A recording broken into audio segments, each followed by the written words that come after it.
Number one,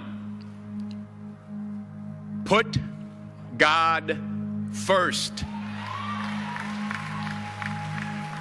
Put God first in everything you do. Everything that you think you see in me, everything that I've accomplished, everything that you think I have, and I have a few things, everything that I have is by the grace of God. Understand that. It's a gift.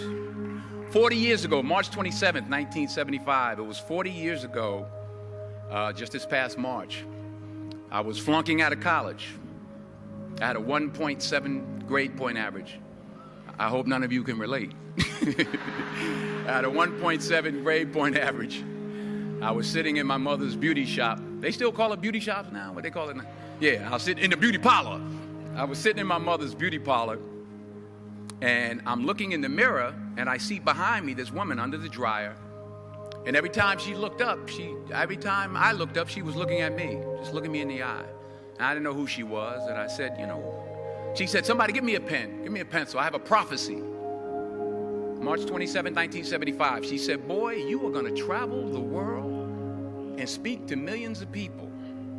Now, mind you, I was flunked out of college. I'm thinking about joining the army. I didn't know what I was going to do, and she's telling me I'm going to travel the world and speak to millions of people. Well, I have traveled the world, and I have spoke to millions of people. But that's not the most important thing, the success that I had. The most important thing is that what she taught me and what she told me that day has stayed with me since. I've been protected. I've been directed. I've been corrected.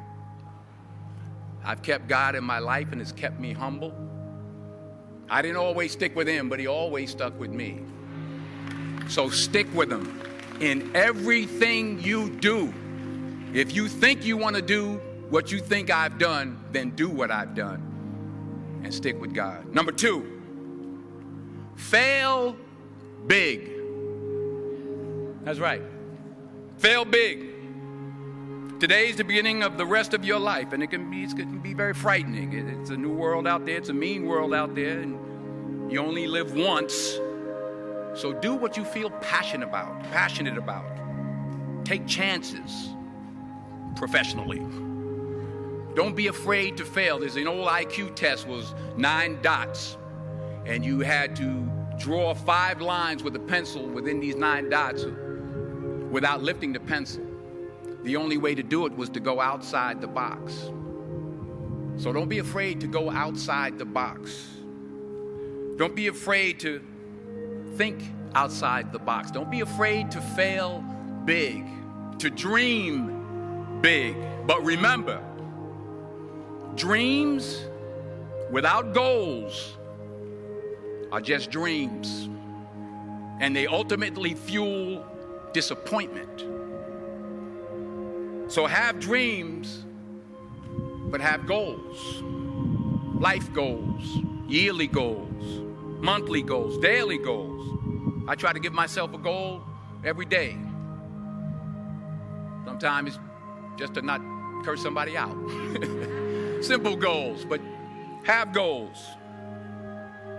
And understand that to achieve these goals, you must apply discipline and consistency.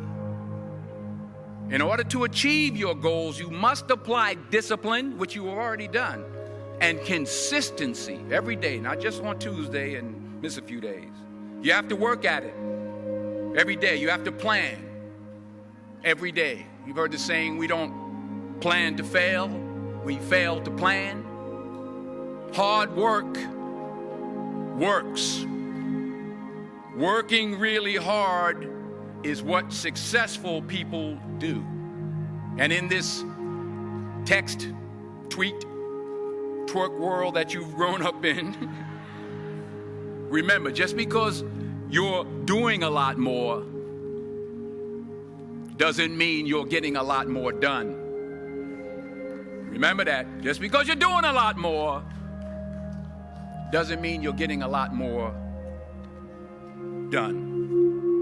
Don't confuse movement with progress.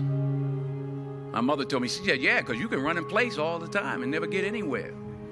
So continue to strive, continue to have goals, continue to progress. Number 3, you'll never see a U-Haul behind a hearse. I'll say it again. You'll never see a U-Haul behind a hearse. I don't care how much money you make, you can't take it with you. The Egyptians tried it. They got robbed. That's all they got. You can't take it with you. And it's not how much you have. It's what you do with what you have. We all have different talents. Some of you will be doctors, some lawyers, some scientists, some educators, some nurses, some teachers. Yeah, okay. Some preachers. The most selfish thing you can do in this world is help someone else. Why is it selfish? Because the gratification, the goodness that comes to you, the good feeling that I get from helping others, nothing's better than that. Well, one or two things, but nothing's better than that. Not jewelry, not big house I have, not the cars, but it's the joy. That's where the joy is, in helping others. That's where the success is, in helping others. Finally, I pray that you put your slippers way under the bed tonight, so that when you wake up in the morning, you have to get on your knees to reach them. And while you're down there, say thank you for grace. Thank you for mercy. Thank you for understanding. Thank you for wisdom. Thank you for parents.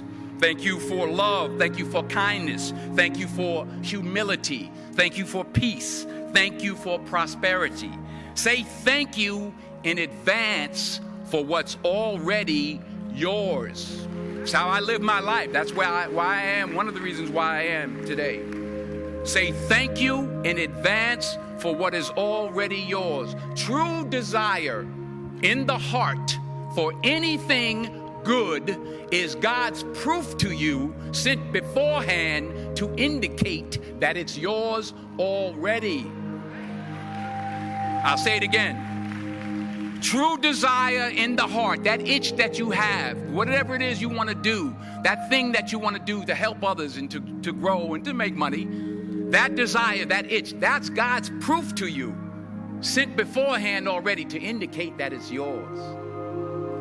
And anything you want good, you can have. So claim it.